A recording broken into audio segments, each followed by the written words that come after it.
Bueno, el dólar hoy día en la mañana me ha dejado respirar con un cuarto de fosa nasal, la del lado de acá, pero solamente un cuarto de fosa nasal. Me pregunto si eso es consecuencia de la photo opportunity entre el señor presidente y el señor Velarde. Está el doctor José Carlos Valer con nosotros. José Carlos, ¿qué tal? Gracias, Cheva, por invitarme. Esta bajadita del dólar de hoy día sábado, ¿es por qué? ¿Para celebrar el Día de la Equipa o qué? ¿O es por la foto de Palacio? Verdad, no habría que celebrar, pero no es momento de celebración, porque en otras circunstancias, la reunión de Velarde con el presidente, el anuncio que se iba a quedar, hubiera significado una caída del tipo de cambio debajo de 4. Debajo de 4. ¿Por qué? Por eso yo lo llamo que ha sido una oportunidad desperdiciada, una bajada de tasa desperdiciada. Perdón, una subida de tasa desperdiciada. Pero cuando tú empiezas a cambiar de bajar, que es lo que estaba la tasa de interés, a subirla, el mercado, los inversionistas, todo el mundo dice, de acá se viene una serie de subidas hasta que la inflación esté controlada. Okay. Es lo que pasa en Estados Unidos y en cualquier otro país. Okay. En nuestro contexto se convierte en, cuando no ha bajado el tipo de cambio debajo de 4, una oportunidad perdida. Y es claro entender por qué. Como dicen los millennials ahora, le tiraron perro a Velarde en la reunión. Claro. Ese mensaje, porque ese mensaje vuela por todas las noticias internacionales, quiere decir que Velarde ha perdido poder de negociación. Okay. En el momento que Velarde acepta continuar en el BCR, su poder de negociación se reduce mucho, porque ya está ahí. Y prueba de eso es que el Premier ya empieza a decir, bueno, si te vas a quedar, o sea, la postura es más bien, bájame los precios. Bájame los precios. Bájame los precios. Entonces, él ha perdido negociación y lo más grave es que él ha hecho perder al Banco Central su peso. Sí. Porque ahora el Banco Central internacionalmente aparece débil en tema de política económica. Y eso es preocupante, porque si tú empiezas a ver las noticias pesimistas, las clasificadoras de riesgo están pesimistas, bancos de inversión pesimistas también respecto a la solvencia del país. Los bancos, los fondos de inversión de afuera no son tontos. Sí. Acuérdense cómo empezó la crisis asiática. Sí. El baht tailandés, sí, el Banco Central lo mantenía sobrepreciado artificialmente. Si los mercados internacionales piensan que el sol no está en el precio correcto, van a atacarlo. Y no es raro los ataques. El último ataque al Banco Central del tipo de cambio se dio más o menos en el 2014, que obligó al Banco Central a sacar toda esta serie de instrumentos creativos raros que la gente de este tema no entiende, pero incluso hasta alguien que tiene doctorado tiene que estudiarlo. Los swaps cambiarios, los repos de moneda, los repos con dólares. Toda esa serie de instrumentos se dieron desde el último ataque de un banco de inversión al Banco Central, fue más o menos en el 2014. ¿Qué argumentaba ese banco del exterior? Que el Banco Central no tenía suficiente posición de cambio, es decir, reservas para intervenir en el dólar. Entonces, hoy el Banco Central hizo esos instrumentos que ahora los usa, pero bajo un contexto de estabilidad política, más o menos, bajo un contexto de que todo está yendo más o menos avanzando, funciona. Pero si le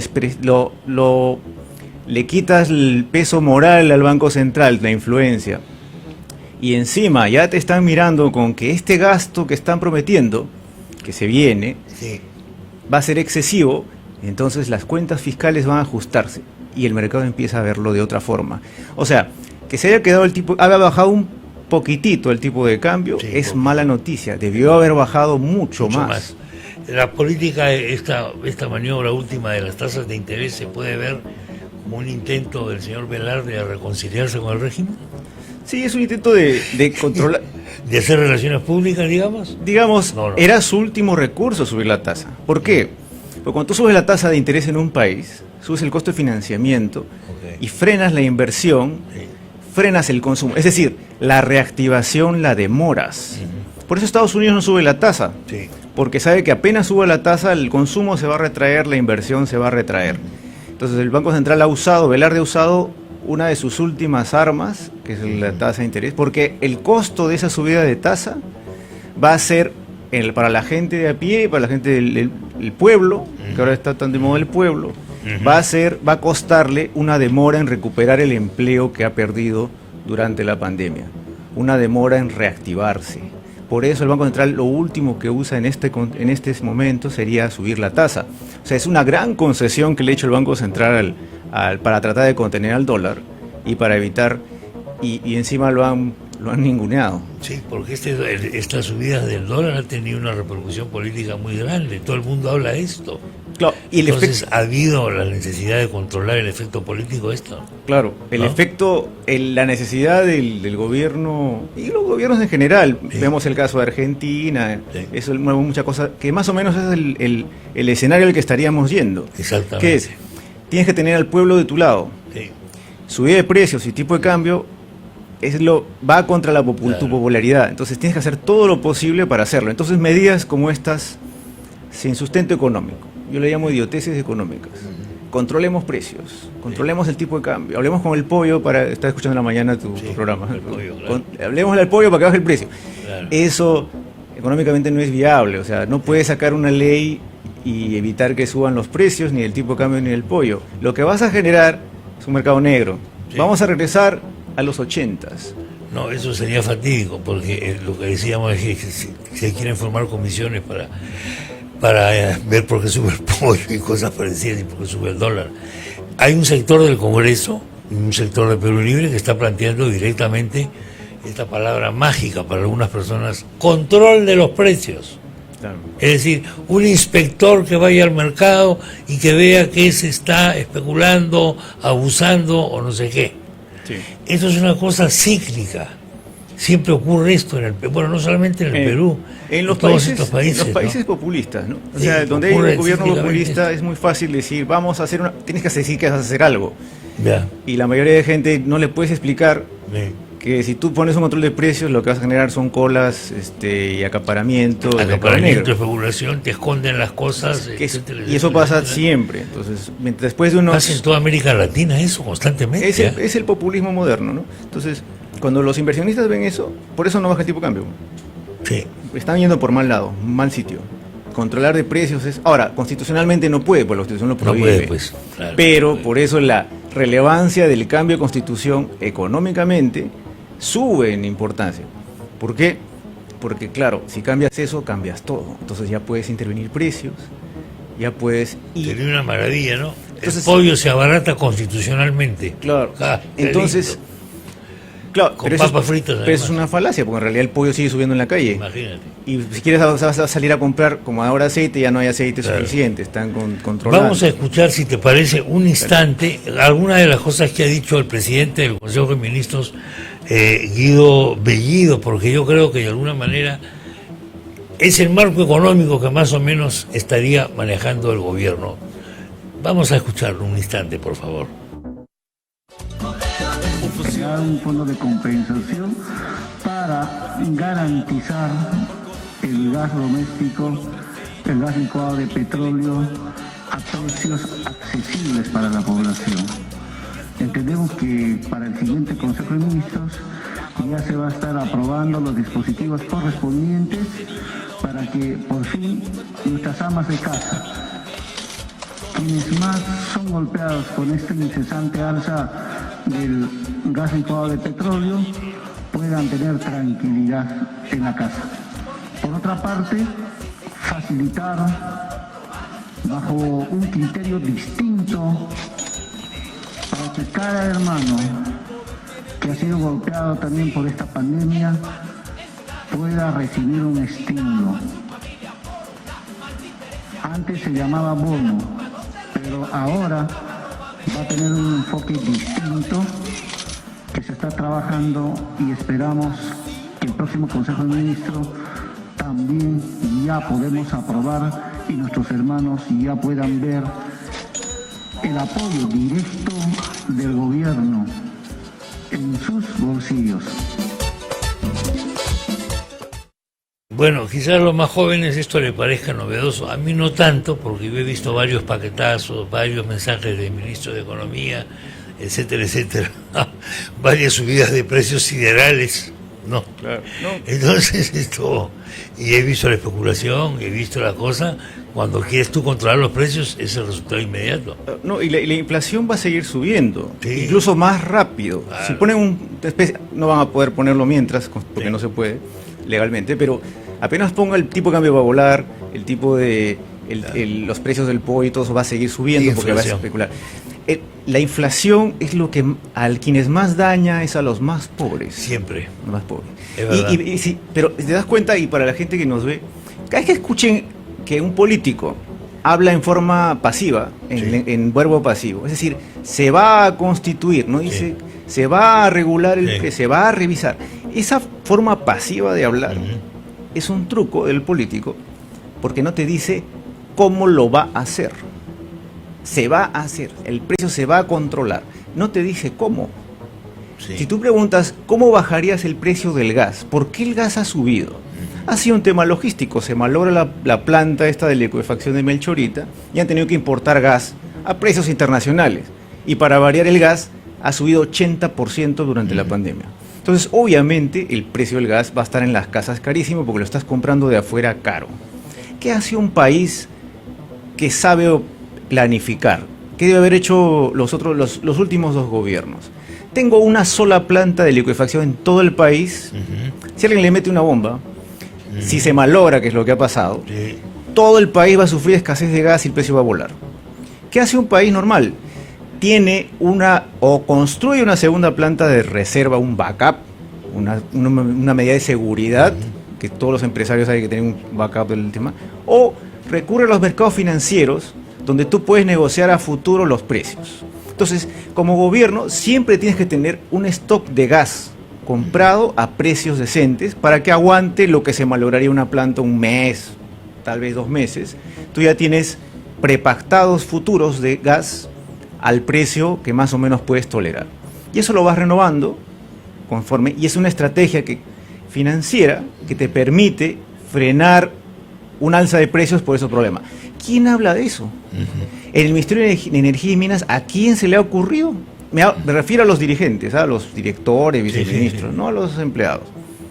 Eso es el tener burócratas manejando este tipo de cosas. No tienen ni idea de lo que debe hacer un país para protegerse de un alza de precios. No es no es ponerle Panadol al enfermo. Tienes que controlar que no se resfríe, que no le dé el virus. Claro. Igualito es en el pollo. En el pollo, los alimentos estos, va a haber una sustitución. La gente se va a ir a precios locales, a productos locales para evitar el alza. Sí. Y eso va a quebrar a varios gente que vende pollo. ¿Cómo tendría que hacer el gobierno? Entonces tú le dices al gobierno, voy a hacer una comisión para controlar el precio. No, esa no es la respuesta. No puede, pues. La respuesta es, tú tienes que decirme cómo lo vas a hacer y cómo controlarías No puedes controlarlo porque es internacional. Entonces tienes que usar medidas que están usando el resto de países, porque la misma inflación parecida está en Chile, sobre todo porque Chile depende completamente del petróleo. Nosotros no nos sube más la luz porque tenemos las hidroeléctricas. Chile está en más problemas que nosotros. Argentina tiene más comida, pero todo el mundo, Estados Unidos, su desayuno, un desayuno normal en Estados Unidos ha subido 40%. 40%. Claro, pero ellos tienen más ahorro, entonces lo que gastan en comida es un porcentaje menor. A la gente pobre aquí, el 80 o el 100% se va en alquiler y comida, ¿no? Y de los 1.000 soles que gana una persona, se van a ir 800 en comer. Entonces, si tú le subes un 10% o 3% lo que ha subido, ya le estás quitando, ¿no? 3 soles. Y así le vas quitando cada vez más. El transporte sigue subiendo. Entonces, la solución no es crear comisiones. En las empresas, en los bancos, he estado 22 años en banco. Cada vez que llama a una comisión, estos no saben qué hacer. Esa es la pregunta. Si alguien supiera qué hacer, no llamas a una comisión o a un comité. Porque hacen los comités, se junta un montón de gente y como nadie sabe qué hacer, dicen, bueno, yo hice un comité. Esa es la excusa empresarial, que todos saben lo que hacen comités. Sí, por recomendación de tal comité, tal cosa. Winston Churchill decía que no hay materia más difícil y más complicada de resolver que no se pueda resolver en 15 minutos. Sí, pues. Y un comité de estos dura 2 horas, 3 días. ¿Cuántos días está el comité que están haciendo? 2, 3 días, va a durar semanas. No saben qué hacer. Y obviamente esto cuesta al bolsillo de las personas. Yo creo que los políticos abusan más de la ignorancia de la gente. Y logran sus... Y no reconocen su propia ignorancia. Y no reconocen, ese es el problema. Entonces la solución fácil es como ponerte la pelota delante, hacerte el córner solo contra el arquero. Ya, pues entonces digo que no van a subir y yo voy a hacer un comité y si nadie quiere yo voy a intervenir. Y lo siguiente es buscar al chivo expiatorio, ¿no? Entonces buscan una empresa que tenga el producto. Claro, saco en el periódico, he metido preso a tal fulano por especular, no sé qué. Exacto, entonces es fácil la solución. Y mucha gente cree que efectivamente, que bien, hombre, por fin están castigando a los culpables de... Entonces, yo, hablo como economista. Y a la gente le digo, cuando tú escuchas un político que te habla en forma pasiva, se va a hacer, y no te dice cómo, no sabe qué va a hacer. Entonces, no caigan en esa porque ellos pueden mantener, Venezuela, Argentina, mantienen a los votantes fieles porque le han hecho creer al pueblo de esos países que la culpa lo tiene un ente extranjero o demoníaco, rico, o alguien que está haciendo las cosas y que ellos son los culpables, ¿no? Y ellos están haciendo todo lo posible porque el Estado tiene que mantener. Entonces el Estado te sigue manteniendo. Es como el efecto Black Swan, que se escucha en estadísticas, se escucha eso. Yo cuando lo explico a los alumnos, ¿qué es el efecto Black Swan? ¿Quién experimenta un efecto Black Swan parecido a lo que experimentamos los ciudadanos cuando nos prometen los políticos? Es como el pavo de Navidad. El pavo de Navidad nace, crece, está feliz, adora a su dueño y dice, qué bien, mi dueño me alimenta todos los días, me da agua, me cuida, me da al veterinario, está feliz. Y en su mente del pavo no existe la posibilidad de que le van a dar vuelta en Navidad. Exactamente es lo mismo. Estos gobiernos empiezan a darte bono para esto, enseñanza gratuita, salud para todos. Es lo mismo que le dan al pavo. Porque si algo hay que acordarse siempre, y la gente, y Castillo lo puede entender porque lee la Biblia. Debe leer la Biblia inglesa, la del King James. Debe leerla. Pero él va a entenderme en este caso, y es una forma de explicarle que cuando yo le preguntaba, cuando yo estaba chico, le preguntaba a mi mamá, a mi abuelita, mamá, ¿qué es esto? Mateo 25, del 14 al 30, versículo 14 al 30. La parábola de los talentos. Ahí está condensado la sabiduría de miles de años en esas frases, independientemente de quién las escribió y en quién crea la gente. Lean esas frases. Si creen en lo que pasó hace 300 años, crean en lo que alguien escribió hace 2000 años. ¿Y qué dice la parábola de los talentos? Depende de lo que tú te des, tú deberías sacarle una rentabilidad. Lo más grave de esa parábola es el final. Y el día del juicio, ahora que han estado estudiando, he estado metido un poquito porque quería ver el tema. La palabra el fin del mundo o el juicio final, por el dialecto griego que se hablaba en los manuscritos, a veces significa el fin de una era, no el fin del mundo, el fin de una era. Algo así como lo que hemos experimentado con la pandemia. El día del juicio, el día que vas a cuestionarte qué hiciste, será el rechinar de dientes y el lamento general. La única forma de evitar eso. ¿Por qué? ¿Qué más dice ese versículo? Es muy interesante. ¿Qué dice? El que tiene se le dará más y el que tiene poco se le quitará todo. Esa es una ley económica. Sí. Independientemente de lo que diga Marx, de lo que diga Keynes, de lo que diga Hayek. Es una verdad tanto como que en algún momento todos vamos a morir. En algún momento el que tiene más le darán más y el que tendrá menos se quedará sin nada. Eso dice Jesus Christ. ¿Y qué dice ahí? ¿Cuál es su recomendación económica de evitar esto?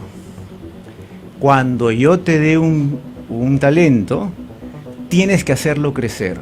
Porque si lo desperdicias, o si solamente lo guardas, serás desterrado del reino.